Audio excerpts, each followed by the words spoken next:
Renault et sa fameuse R5 turbo électrique, là, donc ils l'ont confirmé. Annoncé fin 2024, le bolide de 500 chevaux fera sa première sortie officielle cet été. Fabrice Cambolive, le patron de Renault, vient de livrer quelques infos croustillantes sur la future sportive. Il a déclaré: pour moi, il est très important de pouvoir couvrir le plus largement possible tous les besoins des clients de la R5, en commençant par une tranche de prix très intéressante, mais en touchant aussi des gens qui recherchent des sensations extrêmes. Quant à une voiture plus cool, pourquoi ne pas repousser les limites? Beaucoup plus puissante que la R5 électrique classique, la sportive a tout de même été développée afin de garantir une certaine autonomie utilisable. Les moteurs intégrés dans les roues étaient donc la meilleure option. Cette technologie offre des avantages importants en termes d'efficacité et de puissance. Renault est impatient de démontrer le potentiel de sa future Turbo 3E sur circuit. Fabrice n'a toutefois pas précisé la date ni le lieu. Il n'a pas voulu non plus donner les détails sur le prix. Il a déclaré que nous aurons un prix juste en lien avec la puissance de la voiture. Bon, alors attention, parce que ça veut tout et rien dire. Hein. Parce que si tu vas par là, t'as les MG4 X-Power, là, 435 chevaux, qui sont autour des 30 000 euros. Donc, c'est pas cher pour autant de puissance. À mon avis, la R5, ça serait plus 2 fois ça, en fait. Genre 65-70 000, peut-être. Pas moins, hein. Forcément, on imagine un prix très élevé en rapport avec le pilier de l'engin. Mais le patron précise que beaucoup de gens qui connaissent déjà les prix sont prêts à investir parce qu'ils pensent que ce genre de voiture ne perdra jamais de sa valeur. Ouais, ça reste à voir quand même. Hein. Avant d'ajouter que la R5 Turbo de première génération est rare et qu'elle se vend aujourd'hui à des prix exorbitants. Certains exemplaires des années 80 se vendent actuellement au-dessus de 150 000 euros. Faut être malade hein, pour acheter une R5 Turbo à ce prix-là, quoi. C'est le prix d'une baraque. Hein. Alors pas en région parisienne, hein, évidemment, en campagne. Hein. Évidemment. Le sportif promet à 0 à 100 en seulement 3 secondes 5. Cette R5 électrique est très spéciale, sera dotée d'une carrosserie en carbone composite sur mesure. Renault n'a pas encore confirmé les dimensions de la voiture. Ses proportions seront différentes de celles de la R5 Turbo d'origine. Bon, on n'en sait pas plus. Très bien, bah écoutez. Dès qu'on en sait plus, je referai une vidéo. Après, j'ai quand même hâte de voir les caractéristiques de l'engin, la puissance, l'autonomie et surtout le prix, évidemment. Mais comme je vous dis, hein, pas en dessous des 75 à mon avis. Peut-être même 80 000. J'espère que ça n'atteindra pas les 100 000, parce que là, ça serait vraiment de l'abus, par contre. Dites-moi en commentaire quel prix vous pensez que cette voiture aura. Ciao. Leapmotor T03. La petite ligne chinoise vendue par Stellantis est maintenant proposée à 17 900 euros. Mais elle n'a toujours pas de bonus, et à mon avis, elle n'en aura pas, au final. Mais ils ont quand même réussi à baisser un peu le prix par rapport à son lancement. Elle avait été relancée en octobre avec un prix catalogue de 19 500 euros. Il y avait un rabais de 600 euros à la promesse d'un bonus de 4 000 euros. Comme il n'y a pas de bonus, Leapmotor a décidé de revoir le prix de la voiture. Dans un communiqué, le groupe indique qu'elle est proposée à 17 900 euros pour tous.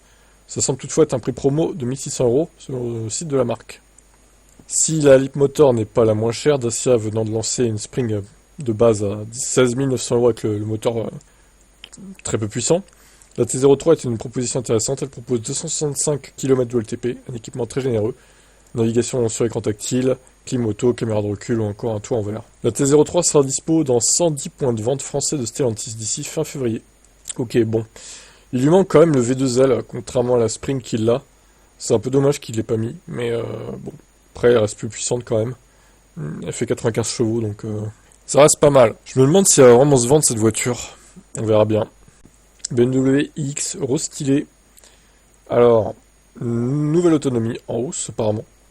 Il y a quand même des boucliers revus, avec par exemple à l'avant de nouvelles fentes verticales sur les côtés, l'habillage des phares et feux évolue. À l'avant, la version restylée se reconnaîtra à ces deux traits verticaux en guise de signature lumineuse. Conserve les grands naseaux pour sa calandre, mais leur décor a échangé.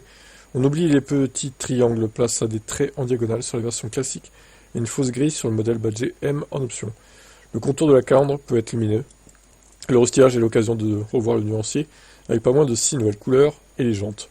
BMW propose pour la première fois du 23 pouces. Toujours plus, hein. Alors, technique.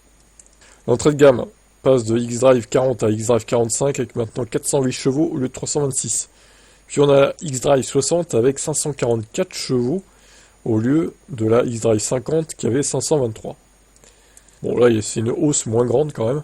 Enfin au sommet la version M passe de 60 à 70 et les chevaux gagnent 40 chevaux supplémentaires. Cette dernière passe de 0 à 100 en 5 secondes 1 à chaque fois. Il y a 2 moteurs, un sur chaque essieu. Côté batterie c'est en hausse, le modèle de base a maintenant une batterie de capacité utile de 94,8 au lieu de 74,1. 20 kWh de plus.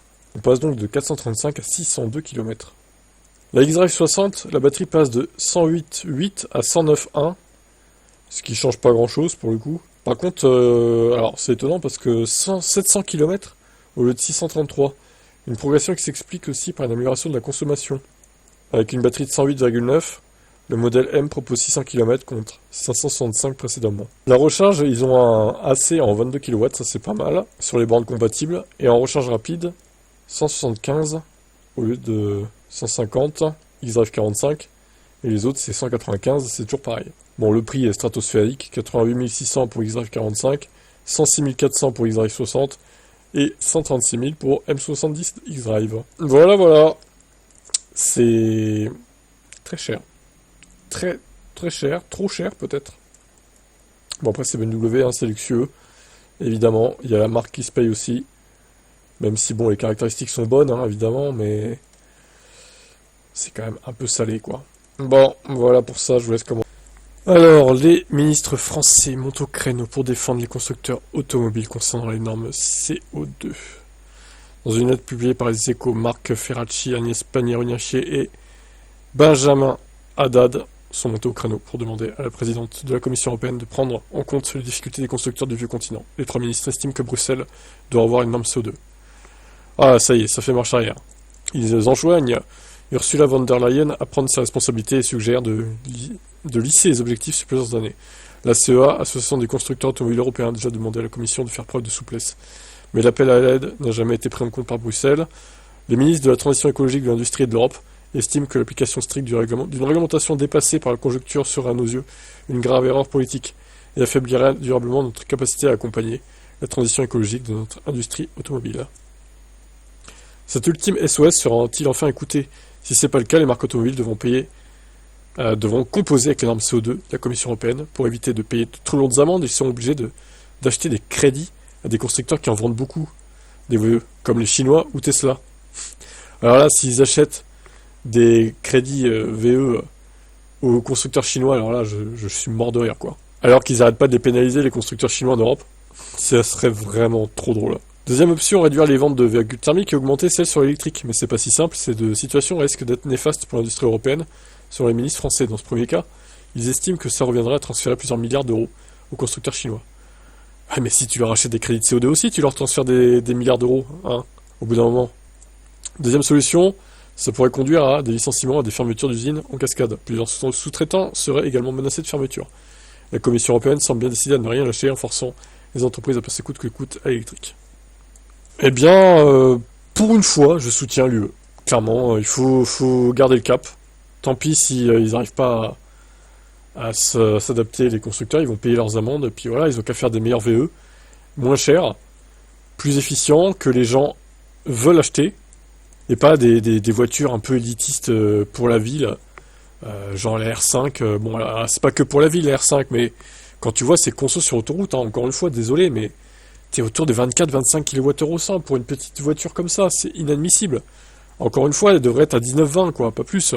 21, allez, maximum. Là, c'est inadmissible. Tu fais 200 km sur autoroute à peine, quoi. Il y a quand même un problème quelque part, hein, désolé. Hein. Quand on voit l'efficience des Tesla à côté, par exemple, alors que c'est des véhicules bien plus gros, on peut se poser des questions. Bref, je suis pour un maintien du cap, en tout cas, ne rien changer. Et voilà.